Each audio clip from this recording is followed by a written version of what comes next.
Boleh kasih sedikit pesan nggak nih? Pesan untuk audience? Bukan, pesan buat kita semua yang pelayaran ini. Bertahan. Bertahan karena pelayanan tanpa penderitaan itu apa artinya? Oke. Jadi ketika itu sulit, mungkin itu pesan Tuhan, dia bilang, ayo lari balik kembali ke saya. Jangan capek dengan Tuhan. Tuhan itu maha pengampun dan maha baik untuk kita semua.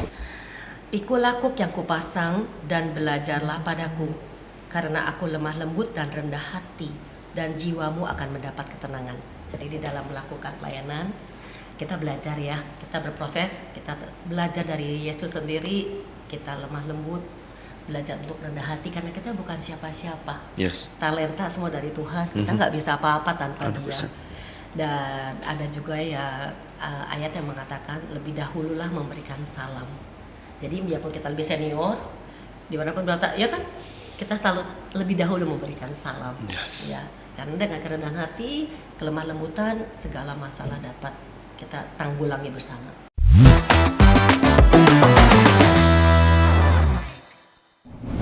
Cilina dan Eric, welcome. Thank you udah mau direpotin. Dan pertanyaan gue untuk kalian, pernah gak di gereja ini ada yang bikin males dateng? Kalau misalkan kalian bisa sebutin satu masing-masing, itu apa? Males datang misa. Ke gereja? Oke, pelayanan deh. Oke. Kalian kan aktif pelayanan nih. Kita sih bukannya aktif ya sebenarnya ya. Tapi apa ya? Apa sih ya? Kayaknya malu kalau dibilang aktif sih. Cuman kita tuh tergerak hatinya. Betul, Karena, panggilan kali ya. Ya karena Tuhan tuh udah kayaknya baik banget. Jadi kita tuh mau melakukan sesuatu agar lebih baik aja gitu sih. Melakukan sesuatu dengan talenta yang sudah dikasih. Betul. Ya males ada ya? Pernah nggak Rick? Males. Baru putus pacar. Enggak, kayak menurut gue. Pacarnya juga pelayanan. Dia nggak bisa putus, kebanyakan deketin. Betul. Tapi belum pernah jadian nih. Kalau misalnya gue males sih kayak enggak, tapi kayak hatinya tuh tidak ada di sana. Hati gue tidak ada untuk melayani. Hati gue lagi kayak apa ya, kayak menurut gue kayak ke gereja buat apa, melayani buat apa. Lu lost tengah jalan gitu. Lost aja tiba-tiba. Bisa dibilang burn out nggak? Mungkin ya, kebanyakan ketemu orang mungkin. Cuma kayak belakangan ini karena lagi sering-sering yang ngumpul lagi, kayak gue merasakan kayak, oh ada joy-nya lagi nih. Itu kayak pas gue lagi, aku pernah dulu ikut teater, Ci. Gue tuh pas lagi acting di teaternya itu, lagi punya pasangan cinta. Cuman karena kita latihan terus, jadi lihat berdua tuh udah enak banget. Jadi pas tampil itu nggak ada chemistry-nya. Terus pas akhirnya kita punya direktur lihat, wah ini kayak jelek banget deh performance-nya gitu. Terus dia bilang, udah kalian berdua selama 2 hari ke depan selama latihan nggak boleh bareng, katanya gitu. Terus akhirnya sedangkan 3 hari itu, hari ketiga gue harus tampil. Dan akhirnya lumayan oke. Chemistry malah dapat lagi. Mungkin juga hal yang serupa kan? Berarti memang harus Kayak lu perlu step back, Iya. terus balik lagi. Itu dari Eric. Kalau Cilina? Bukan malas kali ya, tetapi sedikit mengurangi semangat. Ketika dalam Bisa. pelayanan itu salah satu contohnya ada ribut gitu kan di dalam Pas kepanitiaan. sering. Gitu ya. Sedangkan kita ada di kepanitiaan itu kan nggak enak gitu ya, ada 2 pihak dan sebagainya. Dan juga ini dari segi sesama yang panitia, sesama pelayan lah ya. Dan atau ada yang mungkin senioritas gitu. Dan pace-nya nggak sama. Maksudnya kita kan mengharapkan oke, dia mengerjakannya nih dengan sepenuh hati. Ternyata sepenuh hatinya dia tuh standarnya cuma segini. Contohnya ya. Aduh, nanti ada yang tersinggung. aku kita sensor namanya nih. Sensor, Kalau ya. aku itu terakhir temen aku itu baru mulai aktif, tapi dia di Akita.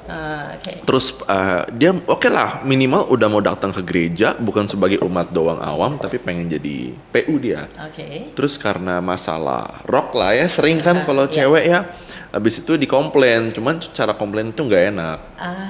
Semua sebenarnya kan balik lagi cara penyampaian Pak gitu kan. Kalau misalkan semua orang komunikasi baik, menurut gue gereja ini akan sangat tempat yang sangat nyaman gitu loh, sangat baik. Berarti itu ya? Komunikasi ya, memang sih. Karena pasti setiap orang yang terjun dalam pelayanan, mereka tuh punya niat yang baik. Mereka mau berikan yang terbaik. Cuman mungkin ada yang terjadi tidak menurut kehendak mereka, itu yang membuat mereka tidak suka. Akhirnya jadi berantem. Semuanya kan pasti maunya baik. Iya. Ya, dan itulah kalau pace-nya nggak sama, lalu ya itu standarnya nggak sama. Dan yang paling sedih ketika ya pastornya itu belum menjadi gembala yang baik dan murah hati. Itu ada sedikit Ini bisa membuat- di gereja mana aja nih? bisa di mana aja, nggak cuma di RT. Itu bisa membuat kita nggak mendukung mungkin ya, Oke. dengan ya tidak merangkul. Itu kadang-kadang membuat ya sedikit semangatnya menurun sih. Mungkin lebih kepada sedih gitu kali Tapi ya. apakah Cili tidak pernah sempat berusaha mau reach out ke romonya atau ngobrol atau kasih masukan ke DPH mungkin? Ya ada yang pernah, ada yang tidak. Karena ketika udah dilihat kayaknya nggak bisa nih untuk diomongin, ya udah. Oke. Ya sudah, memang itu lagi ya. I see. Dan salah satu tadi Cilina bilang kan pasti orang pada niatnya pada awal melayani itu baik. Ya, keinginannya pasti baik. Pasti baik dong yang ya, baik, mau terbaik. aktif. Karena ini kan Ya. juga bukan yang dibayar loh, kita melakukan untuk Tuhan. Tapi tau gak sih Ci, kenapa gue undang lo? Jadi pada saat dulu itu kita pernah lektor bareng, kalau Yes. you inget. Terus aku tanya kayak, Ci, ini setelah kita MC lah, kita udah mengikuti berbagai event. Terus gue tanya, Ci, lu capek gak sih? Sebenarnya selama ini gue tuh aktif banget sana sini, terus kayak ekspresi, dan gue tahu di rumah pasti lu juga bukan orang yang hahaha, nggak mungkin sendiri begitu dong. Dan Bukan itu yang kan arisan, nyalon sebuah sebuah persona yang you tunjukkan. Dan menurut gue pas dengar topik ini gue langsung kepikiran lu juga, dan lu juga pernah ngobrol sama gue kan Rick soal lu punya burnout juga sebenarnya. Nah balik dari pengalaman Cilina nih sama Eric, lu kan udah dari PPA tuh dari 2012-an. Ketemu banyak orang nih, ada yang niatnya baik awalnya. Coba sebutin ke gua orang-orang yang kalian selama ini kalian lihat itu apa aja. Lihat. Contohnya nih, orang-orang yang emang pengen melayani. Aku mulai dulu. Kedua, ada tipe-tipe orang yang pelayan gereja, itu orang yang mau cari networking atau komunitas. Terus apa lagi nih? Ya, tipe-tipenya ya. Ada yang mereka datang pelayanan untuk menyenangkan dirinya. Oh, dia Ya, atau just kill the time, maybe daripada nggak ngapa-ngapain. Oh, itu gue juga sering gitu. Ya, ini kita ada yang dengan tulus hati mau mencari Tuhan dan tergerak ya, mungkin seperti para rasul yang Iya. dipenuhi Roh Kudus, wah api-api menyala-nyala mau melayani Tuhan, ada yang kayak gitu. Dan tapi ya ada juga ya melayani karena merasa dia lebih tahu, ada juga karena udah lebih pengalaman kan. Aku mau ngomongin itu tuh. Kayaknya nampaknya punya pengalaman. Dan saya bentar lagi Kalau misalnya menurut gue, apalagi mungkin seumuran gue kali ya, mungkin pelayanan tuh kayak buat cari jodoh mungkin ya. Oke. Itu banyak Oke, banget banyak. menurut gua. Terus selain cari jodoh, mungkin ada juga kayak emang dia butuh pulang aja, tempat pulang ke gereja menurut gua. Kayak kalau misalnya ngelihat orang gitu kayak, kok nih orang kok rasanya kok kosong gitu. Kayak lu ngobrol sama orang, kayak nih orang kayak cuma on the surface level. Begitu kayak lu udah deep talk sama dia, rasanya tuh kayak nih orang kok kesepian, nih orang kok kayak apa ya, kayak bener-bener feel lost aja. Baru lu tau motif dia sebenarnya Iya. itu ke gereja karena dia merasa ada sisi dia yang di tempat lain mungkin dia nggak dapet. Mungkin. Karena gue sendiri pun juga, gue sempet, jadi mungkin cerita sedikit, gue tuh dulu sikap tuh udah dari, gue udah 3 periode, 4 periode gue lupa. Crazy. Udah Iya. lumayan lama lah. Pas di periode pertama dan kedua itu, wah, itu gue bener-bener hilang-hilangan bos, bener-bener rapat gue hilang aja, nggak tahu kemana. Mungkin tuh pas itu gue juga lagi kuliah kan, Iya. pas gue lagi kuliah dan juga lagi asik-asiknya mungkin sama teman. Jadi pas gue di dalam sana, gue tidak belong there, jadi gue hilang. Jadi ya begitu, jadi bener-bener gereja ini bisa dibilang gue tidak ada pelayanan sama sekali. Padahal ketua seksi OMK. Kebetulan sekarang. Oh, waktu itu. Dulu Oh, bukan. Tapi kenapa lo balik akhirnya? Mungkin karena COVID juga kali ya. Gabut. Gabut. Timing matters, bro. Betul, God tapi- always finds a way. Tapi menurut gue kenapa gue balik karena kayak gue merasa Tuhan udah begitu baik buat gue. Menurut gue harus membalasnya dengan cara gue melayani. Dan ya bacot-bacotnya kan Nice. untuk menemukan domba-domba yang hilang untuk masuk kembali. Tapi nggak semua orang bisa ngerasain bahwa Tuhan itu sudah baik ke mereka loh. Dan itu yang aku struggle untuk ngomong ke teman-teman yang pengen gue tarik sesimpel lu misa dulu deh, misa aja udah nggak pernah tapi udah pernah dibaptis gitu loh. Ada tanggapan nggak Ci sebagai katekis? Sebagai katekis ya. Orang yang nggak pernah merasa kalau Tuhan itu udah baik sama mereka gitu, tapi nggak melihat dia. Ya, mungkin karena mereka tidak sadar bahwa hal kecil pun itu semuanya dari Tuhan. Dan mungkin mereka punya ekspektasi bahwa mereka memang harus dapat seperti ini hidup di dunia dengan segala kebaikannya. Bahkan gini ya, let's say hal kecil ya, kita bisa napas tanpa bantuan alat tabung oksigen aja itu udah blessing. Kita bisa pee, kita bisa poo, itu udah suatu blessing.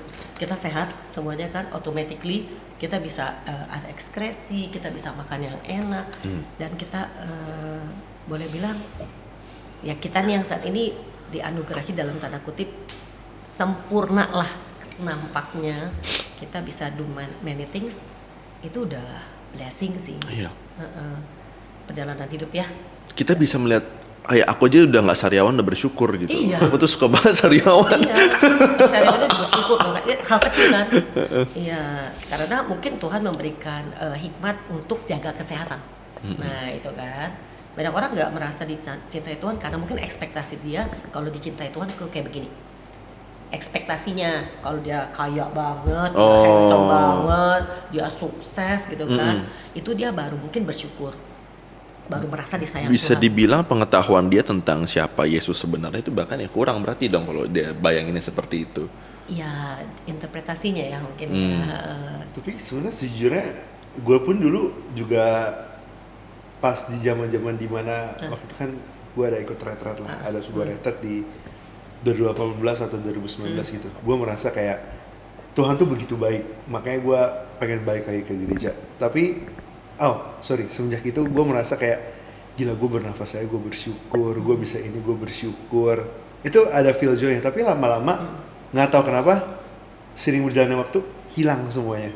Jadi kayak sekarang kayak ada masanya dimana kayak ya udahlah kayak begitu aja, nggak tahu ini dari Tuhan atau dari mana. Tapi mungkin sekarang mungkin iman itu on dan off ya. Mungkin sekarang lagi ada di mana di masa kayak gue percaya di mana kayak semua apapun yang terjadi dalam hidup gue itu karena Tuhan. Mungkin itu iman kali. Tapi seringkali iman gue juga on dan off juga gitu. Ada tanggapan nggak sih? Itu gimana caranya? Pastilah. Di dalam setiap, karena kan pergumulan hidup kita ya, perjalanan hidup pasti ada. Iman kita tuh pasti bisa gitu loh. Up and down ya. Up and down karena orang kayak roller coaster cium. Kan? Ya tapi itu saya rasa dialami sama semua orang sih. Coba Jason gimana? Pasti pernah juga kan? Ya. Pasti pernah kan mengalami lagi pas in banget gitu kan. Tetapi ada satu peristiwa turun. Ya tapi goodnya karena Tuhan yang selalu memanggil, kita balik lagi. Dia memberikan, menyatakan kasihnya, akhirnya kita bisa balik lagi lewat berbagai peristiwa juga gitu kan. Iya, aku di tahap yang bisa kadang aku ngerasa kayak orang ini chat ini kayak pesan dari Tuhan nih sebenarnya atau enggak, bukan orang tapi acaranya kok seru sih, pengen gue ikut, dari ada rasa seru pengen ikut acara gereja itu menurut aku udah gerakan hati dari Tuhan. Padahal itu pada posisi yang lagi nggak ada apa-apa di UMK juga, gue lagi jarang ketemu sama lu orang gitu, lagi sangat ketemu dengan teman-teman yang duniawi di luar yang bukan Katolik. Tapi ya that's the thing, always finds a way. Dan kita tadi ngomongin soal tipe-tipe orang ya. Nah kita udah sebutin banyak tuh. Terus ada juga yang memang fokusnya pengen cari networking. Ada yang mau cari, menurut aku sih ada yang mau cari kayak pengen dipuji gitu-gitu. Sebenarnya bagi untuk melayani itu ada batasnya gak sih motivasinya? Buat gue sendiri sih enggak sih. Kayak melayani, kayak menurut gue kalau misalnya melayani dengan tulus itu beda dengan melayani kayak lu dengan ada motivasinya. Ji, kayak contoh melayani dengan tulus. Lu mau gimana pun orangnya siapapun, lu udah tahu lu nggak suka sama dia, tapi lu tetap hadir di sana. Menurut gue itu kayak lu emang ingin melayani Tuhan, bukan ingin melayani manusia. Kan kalau misalnya melayani manusia kayak gue udah ikut, misalnya contoh gue ikut seksi ini nih, gue pengen unjuk diri, gue bisa loh, gue itu apa ya, gue meter, gue itu berpotensi untuk bla bla bla. Kalau misalnya lu tidak ada kepikiran itu sama sekali dan mulai dengan tulus, menurut gue itu gerakan Tuhan sih. Orang bisa melayani dengan motivasi awal apapun. Bisa jadi kita awal, misalnya nih, saya udah menyanyi dulu kan karaoke, ya kan, you know dong karaoke. Tapi akhirnya pelayanan pertama yang dilakukan apa? Choir. Jadi awalnya dari passion, tetapi kan nggak bisa berhenti hanya di passion. Kalau hanya berhenti di sana berarti kan kita nggak bertumbuh. Tetapi seiring dengan perjalanannya melakukan pelayanan itu, kita juga harus semakin dalam mengenal Tuhan. Pada akhirnya kita bisa mencintai Tuhan karena merasa dikasihi Tuhan, kita jadi mencintai Dia, sehingga akan menimbulkan suatu pelayanan yang berkomitmen, pelayanan yang nggak milih-milih, mau ditempatin di mana aja nggak apa-apa, nggak usah kita harus selalu yang di atas, gitu kan, harus yang selalu jadi leader. Kita jadi follower, jadi yang ecek-ecek lah boleh bilang ya. Nggak apa-apa, kita nggak akan milih, karena apa yang kita lakukan bukan our passion lagi, tetapi tentang penyerahan diri. Karena aku sudah merasa dikasihi Tuhan, dan aku mau melakukan apapun buat Dia untuk menyenangkan hatinya. Jadi bukan untuk menyenangkan hatiku lagi loh. Kalau passion itu kan akunya, saya ikut KUR itu kan dulu seneng ya, karena kayak boleh bilang hobi menyanyinya tersalurkan, gitu ya, dan berguna lah gitu ya. Tapi kan pelan-pelan itu mulai lagi dengan proses akhirnya menjadi sebuah, ya itulah komitmen dimanapun, dan bagaimana cara melayani mencerminkan bahwa karena saya dikasihi Tuhan, saya melakukan ini. Ya itu, menurut saya sih seperti dan itu ya. Celina kan udah pernah mungkin dari choir, pernah aktif jadi MC, jadi lektor, Mazmur pernah kepepet. terus jadi WL. Sekarang jadi WL aktif. Banyak random ya, seksi acara. Banyak seksi acara, banyak banget. Terus Erik udah dari PPA dan setia OMK, ketua OMK sampai sekarang. Tapi kenapa sih lu mau, kenapa di antara semua divisi gereja lu mau pilih OMK? Kenapa nggak yang lain? Mungkin umurnya kali ya.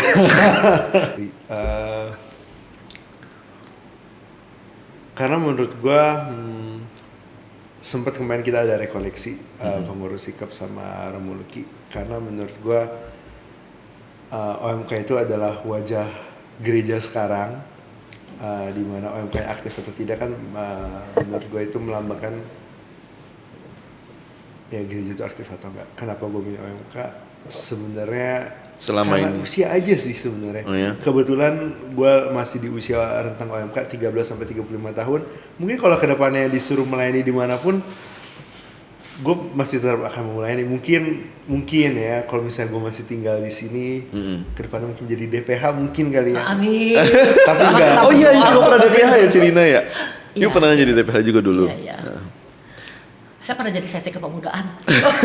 Kapan sih?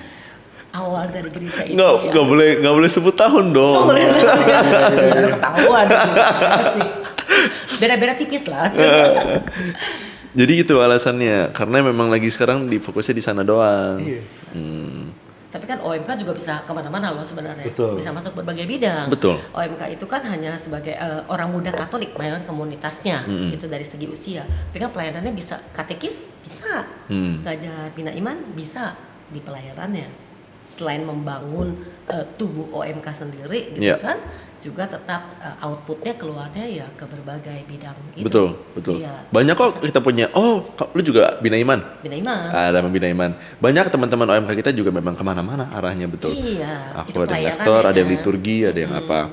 Tapi gimana cara kalian menghadapi orang yang sombong rohani, memiliki kesombongan rohani? Apalagi orang itu orang yang baru. Jadi contohnya nih dia nggak pernah panitia nih. Terus pada saat lagi pemilihan orang itu terpilih dan langsung kelihatan nih selama ini gue udah punya background ikut Legio Maria lah, kitab suci ini itu. Nah, pasti kalian pernah ketemu orang kayak gitu. Ya. How do we handle that? Jangan sampai kita atau dia menyebabkan orang lain untuk mundur dari pelayanan. Itu yang sering terjadi menurut aku. Dan itu suatu hal yang sulit karena pribadi orang kan toleransinya beda-beda. Ya. Aku sumbu pendek. Aku kalau tipenya nggak menghargai orang, aku ngomong ke dia, tapi aku habis itu keluar. Gitu. Nah, kalau kalian gimana? Gimana, Rick? Sombong iman ya. Mungkin kalau gue orangnya jujur kayak menurut gue orangnya tuh bodo amat. Bener-bener bodo amat. Jadi kalau misalnya sombong iman, udah deh terserah lu aja. Tapi maksudnya Tapi dia mau atur-atur loh bro jadinya.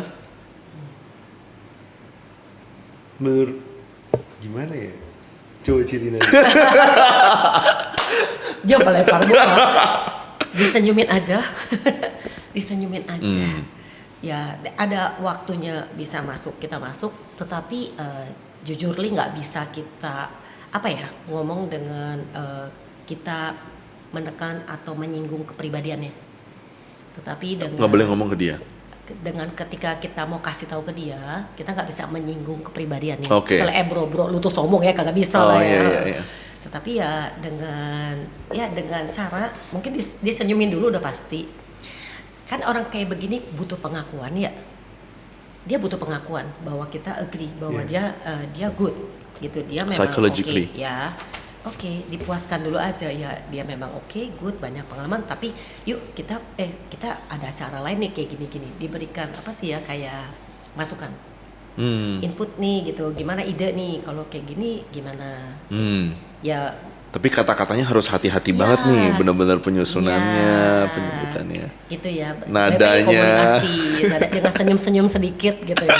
Itu gue setuju sampai kayak kalau misalnya dia sampai mengganggu, maksudnya kayak di dalam sekarang kan OMK ya, dia sampai mengganggu OMK-nya. Itu mungkin baru gue tegur, tapi kalau misalnya masih kayak dia masih emang kelihatannya sombong aja ya, senyumin aja kayak. Ya. Dia juga ya mungkin itu jadi batu sandungan kali ya. Kayak itu kan jadi penguatan mental kita dan iman kita, kayak pasti bakal ada orang-orang seperti itu yang dalam tanda kutip mengganggu kan sebenarnya kan. Coba kan menurut gue itu ya kedewasaan iman kita lah, bagaimana kita cara. Karena sayang aja loh bro, kayak sebenarnya gue lihat itu banyak banget orang-orang yang sangat tulus. Tapi selalu orang-orang yang tulus itu yang pengen mundur. Tunggu. Jangan itu kita loh. Ya, tapi sebenarnya mau. Enggak, aku tuh lagi melihat dunia tidak baik-baik saja. Kayak justru orang-orang yang baik yang pengen kita keep, yang sudah tulus malah pengen mundur karena orang seperti itu sayang sekali. Nah, Cuman bagian kita mendukung mereka tuh ya, menguatkan mereka yang mau mundur. Ya, itu tugas kita mungkin ya, lebih ke sana. Dan kalau bisa ada kesempatan bicara dengan baik-baik, ya itulah untuk mengarahkan gitu kali ya. Dan untuk topik ini mungkin aku juga keinget podcast kemarin dari Bu Yosefin, dia bilang kalau pelayanan tanpa penderitaan, kalau kalian melakukan pelayanan tanpa mau mengalami penderitaan, mending gak usah pelayanan sama sekali justru. Karena itu udah pasti terjadi juga in the end. Dan apa artinya pelayanan kalau nggak ada penderitaan? Orang Yesus aja bawa kayu salib untuk mendapatkan kemenangan, dia punya kata-kata. Ya mendapatkan kemenangan. Kemenangan untuk menuju kemenangan dia harus melalui salibnya. Exactly. Pernah nggak sih kalian ngerasain gagal dalam pelayanan kalian? Gagal? Atau nggak kesalahan gitu? Mungkin kalau gagal gini, bukan gagal ya. Kan mungkin saya ada sedikit perfeksionis mungkin ya. Yes. Jadi ya sendiri sebenarnya, aduh kayaknya kurang begini nih. Aduh tadi kayaknya salah ngomong begini nih. Tapi aduh ini gini. Cuma terus biasa saya harus cepat bangkit dong. Ya udahlah, jelek nggak apa-apa lah. Paling lain kali nggak dipanggil lagi. Gitu. Nothing tulus. Nothing tulus ya udahlah gitu kan. Cuma lama-lama ya itu udah ya udahlah. Semakin bertumbuh mungkin ya. Ya kita nggak ada yang sempurna. Lagian kalau kita langsung semuanya perfect, kita sombong, ya kan. Biarlah, paling nggak kita dengan kerendahan hati mau terima masukan, gitu kan. Tadi kurang apa? ngomong aja gitu kan, kita bisa kita perbaiki tuh, ke depannya kita perbaiki. Pernah ada cerita lucu gitu gak? Pernah lah jatuh di panggung, pernah gitu. Kalau lagi WL pernah salah nyanyi atau apa? Pernah membingungkan para pemusik, salah kasih sign orang mau kemana jadi kemana gitu. Gue pernah MC sama lu soalnya Ci. Lu kan geraknya cepet kan. Jadi kan kita harus keep up kadang-kadang. Iya, Gue iya. sekali WL kan orang banyak kan nggak semua orang bisa keep up sama you punya tempo gitu. Pasti Iya. ada dong. Iya pasti, tapi so far kita oke ya. Maksudnya Oke. chemistry-nya ketemu gitu kan. Paham. Ya itu sih, latihan sih penting juga. Jadi memang kalau misalnya baik lagi, kalau misalnya mau pelayanan mungkin ya kita juga harus men-shape ourselves gitu loh. Kita juga harus enrich ourselves gitu kan. Dulu lagi kur latihan vokal, ngeles vokal gitu, karena kita mulai baik kan. Kalau misalnya mau jadi MC ya walaupun dalam tanda kutip dalam pelayanan, tetap kan harus belajar Yeah. gitu kan. Lah tahulah browsing apa yang lagi happening gitu kan. Iya. Jadi kan kita Some selalu effort up to in. date walaupun itu dalam tanda kutip pelayanan gitu. Jadi kita mesti upgrade Ya, ourselves juga. bukan apa adanya gitu. Ya. Justru kalau kita memaksa diri berkembang untuk pelayanan lebih baik lagi Ya. returnnya, aku yakin juga. Dan itu bagus adalah- buat kita. Iya, bukan untuk apa? Bukan untuk hebatnya kita, tetapi kan kita mau melayani katanya Tuhan. Kita kan memberikan yang terbaik. Setuju nggak, Rik? Setuju. Nah, gitu. Kalau lu gimana, Rik? Ada? Pengalaman lucu. Iya, atau lu pernah fail atau apa, salah chat, mungkin mau chat ke temen ngomong kasar atau ke Komega. beberapa minggu lalu kali ya. Jadi waktu itu gue datang ke gereja, gue disuruh minta bantu tolong jadi bawa rosario, bawa doa rosario. Gue salah sebut bro, mampus. Oh, doa Salam Maria. Iya, Mimpin Rosario. mimpin rosario. Di misa? Di misa. Oh, iya. Kan rame-rame Itu gitu. sebelum misa. Apa? Sebelum misa. Sebelum misa Oke. kan kalau nggak abis Bapak kami itu Salam Maria. Iya. Kan? Bapak kami yang mana nih? Bapak yang sebelum 10 kali Salam Maria. Oh, yang kemuliaan Bapak kami. Iya, Terpujilah. iya, Ya, iya, Salam abis itu putri sama. Allah Bapak. Oh iya itu. Enggak, yang udah pas di biji-biji. Oh iya yang iya misalnya. iya. Terus Bapak kami langsung Salam Iya, Maria ha. kan. Gue bisa Bapak kami, gue kemuliaan. Dia mau cepat kelar. Terus habis itu gue langsung kayak Berhenti dulu. berhenti kayak wah itu gue malu banget sih gue. Cuma untung kan di belakang doang kan. Iya, orang nggak Nggak lihat. Ini nggak tahu. Mungkin abis ada yang nonton ini jadi tahu siapa. Gue orangnya. yakin yang lagi doa juga senyum-senyum bro. Bagi berkat. Ya sama pernah sih. Mungkin pas dulu kan gue coba PPA, pernah tidur gue Oh. Lagi PPA. lagi PPA di altar itu. Oh, oke. Nggak sengaja tuh ngantuk banget itu pas lagi. Don't try this at home. Mungkin dulu kan kayak nggak ngerti gitu, maksudnya kayak tugas ya udah tugas Iya, aja. iya. Jadi pas lagi paseo inget banget Jumat Agung, kan lama banget Ada tuh ya. pajak. Gini. Parah. Terus dibangunin karena rame-rame kan. Pas mau berdiri ya ikut berdiri Oh. dong, kaget. Oh, untung gak ada yang notice. Gue jadi kayak ngecerita. Gue punya yang paling. Ini kita ngomongin soal yang paling malu-maluin ya. Paling malu-maluin itu. Gue melamun. Orang suka melamun Ci. Oke. Jadi- Bengong gak jelas ya. Jadi pas itu kalau misalkan kita lagi ngisi komentator di misa pernikahan, kita juga sebagai lektor, gitu kan. Terus pas komentator itu udah selesai nih baca awal, udah dong. Ini pasangan gue juga kagak kenal, ini juga orang-orang yang gue nggak deket. Terus tiba-tiba pas gue lagi tutup mata, diam, kok berhenti? Nggak ada apa-apa tuh. Terus gue buka mata, semua orang ngeliatin gue. Terus gue gini dong, gue ke atas kan. Romo juga ngeliatin gue, Romo Luki gue masih ingat pada saat itu. Oke. Oh iya, gue harus baca bacaan pertama.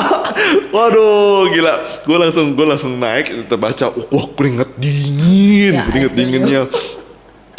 Terus itu satu, kedua pagi-pagi, misa pagi Ci. Wah, tau lah anak muda kan suka tidur malam ya. Misa pagi, gue telat. Misa kan jam 6.30 ya. 6.30 atau jam 6.30. Gue Sehari. pokoknya bangun 6.25. Wah. Oke. Oh, jadi itu Romo udah jalan, tuh gue baru masuk.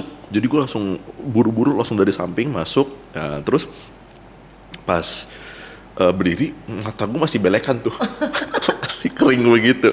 Akhirnya gue naik baca, udah mulai kelibet. Yaudahlah, gue udah bohot, gue pikir pelayanan, nggak boleh kayak gitu tuh. Terus gue mau turun, terus si Romo Luki, terus gue liat dia. ini posisi gue udah di depan altar mau turun oke. tangga, jadi umat udah liat gue mau turun. Terus bro baca lagi katanya gitu. Hah, baca apa lagi? Oh iya, Mazmur. Aduh, tuh sorry banget sama lu Ki. Tapi wah, gue malunya bukan main. Gue belajar dari pengalaman itu. Bener, abisnya pas denger Citina ngomong, kita nggak boleh pelayanan walaupun apa adanya, nggak boleh sembarangan gitu. Iya. Ya pelajaran lah. Ya, sorry. Emang banyak sih hal ya yang kita lalui. Kadang-kadang ya pasti kita nggak lepas dari salah, tapi dari sana yang penting kita belajar. Ya, pernah beranjak sampai sebelum apa ya, misa dulu jadi lektor misa bukan di sini, bukan di gereja. Ya intinya kecepatan sampai udah masuk ke silakan duduk gitu loh bacaan pertama. Ternyata belum doa pembuka. Baru Tuhan kasihanilah. Kan dia kan baru setelah kemuliaan kan baru doa kan. Jadi setelah itu lupa, ingatnya langsung bacaan. Sampai romonya, hus. You naik ke atas sebagai lektor.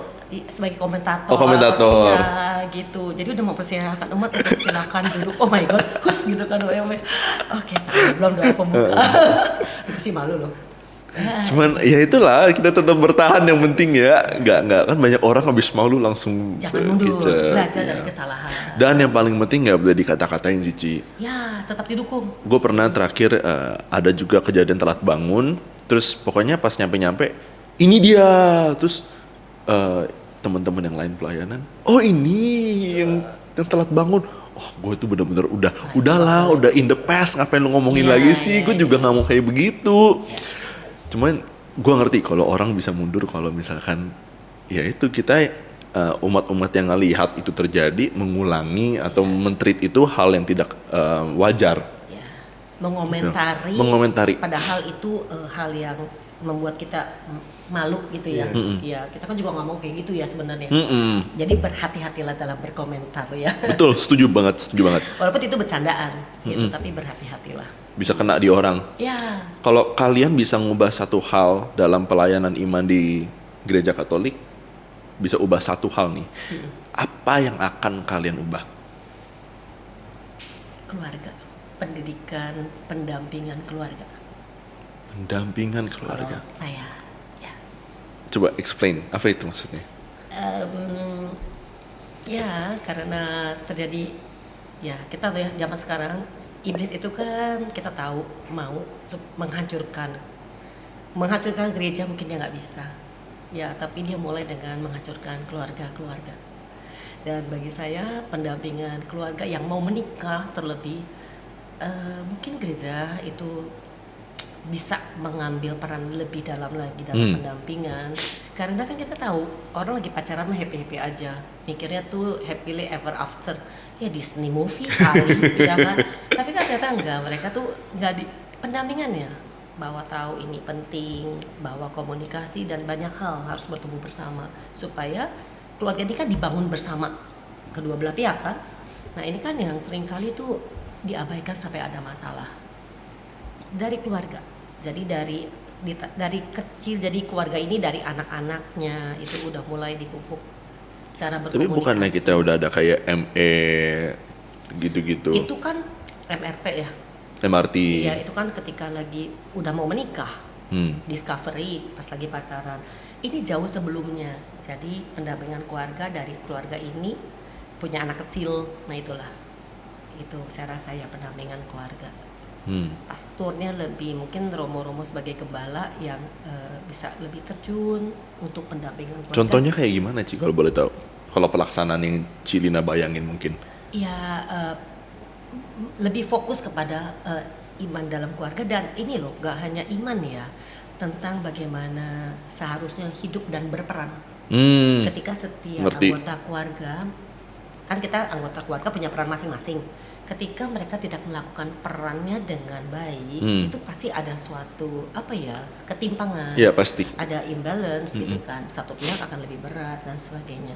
Tapi bagaimana mendidik anak-anak nggak hanya dari pendidikan sekolah atau rohani ke gereja, tetapi mereka bisa tahu peran mereka apa, dipersiapkan.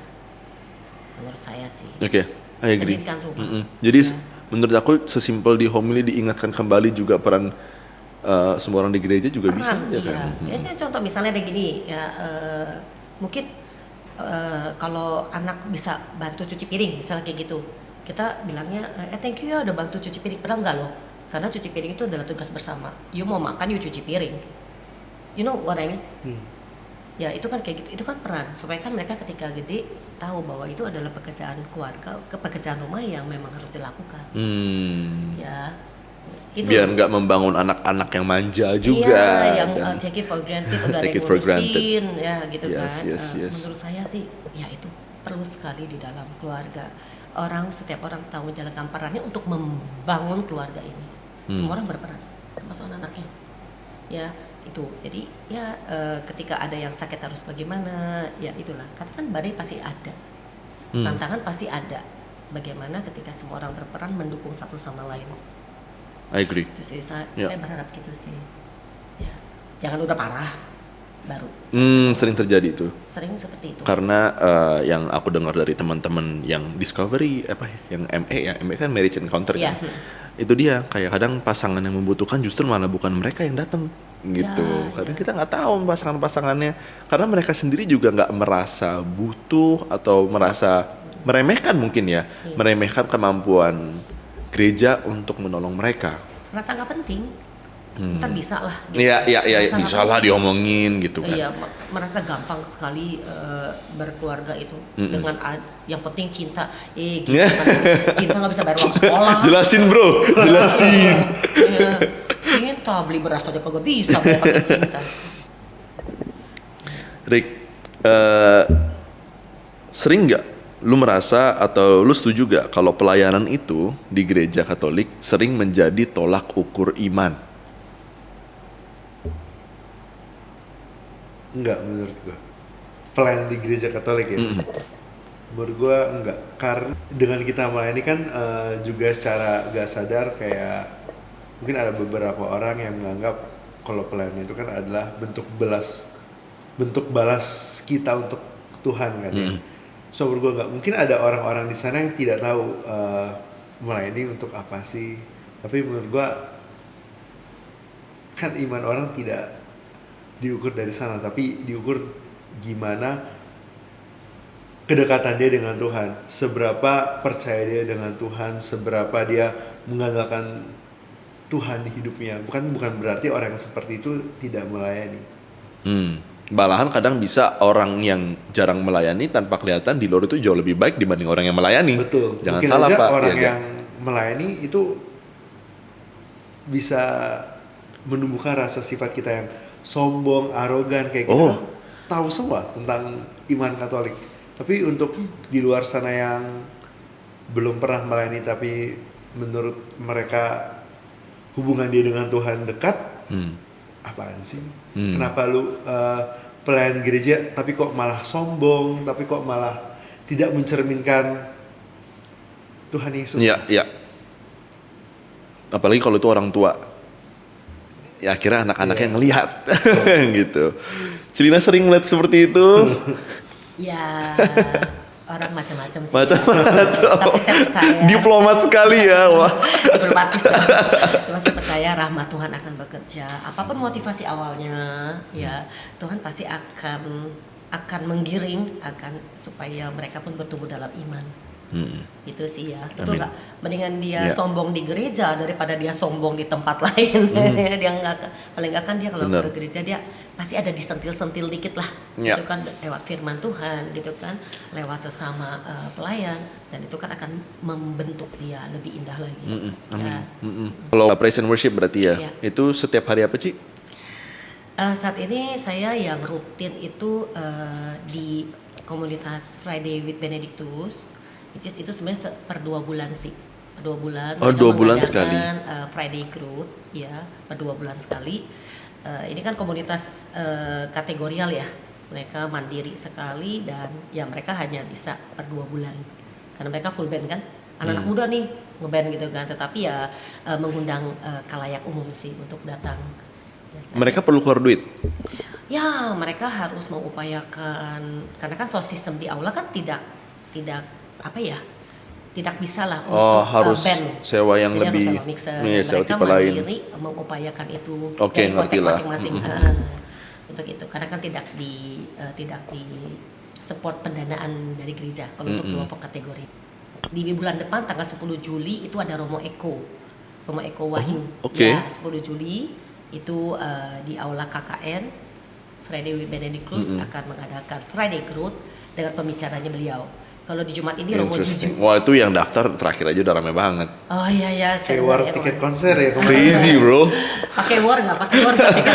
Acara jam 7 dan jam 4 udah. 2 jam sebelum. Iya. Wow, oke. Ya.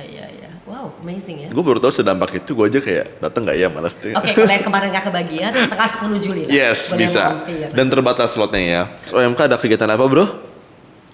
Untuk nextnya mungkin di bulan Oktober kali ya. Itu kan bulan Maria juga ya. Kita akan mengadakan Rosario keliling. Yes. Sama ya paling kegiatan rutin kita aja sih. Which is ada badminton, Ada badminton tiap hari pingpong, Kamis. ngerumpi session. Tiap hari Kamis jam 8 malam. Iya. 7.30 lah. Itu di mana? Di Aula KKN. Oh, oke. Dan Siap juga Kamis. Iya. apa? Kamis. Habis malam. Oh, Kamis. oke. Dan juga kita ada Fox Chelly. Kalau belum pada tahu Fox Chelly itu apa? Kur dari Yang OMK. suaranya paling luar biasa di gereja. Yang pernah ke Itali itu. Yang pernah ke Itali. Kita juga pernah ya, bro. Pernah bro. Beda tapi acaranya bro. Oke, dan semoga nanti acara-acara OMK yang lain juga lancar bro. Terutama yang kita mau mengundang orang-orang bisnis Ci nanti. Kita sebagai speaker untuk cerita, apalagi di RC kan, to build networking, to talk about businesses and how to get around investment and so on. Jadi semoga semua acara kalian sukses. Amin. Thank you sudah mau direpotin oleh Jason dan tim Komsos. Amin. We are so glad ya. Thank you juga Terima udah kasih sudah inviting mengundang. us ya. And boleh kasih sedikit pesan nggak nih?